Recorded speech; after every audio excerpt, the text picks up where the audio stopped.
The carburetor out of the motorcycle, that's working, but the other side here, this is stuck, so we're gonna figure out why it's stuck.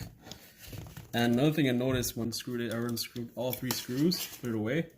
Look at the condition of it. Look at all, you see all that rust?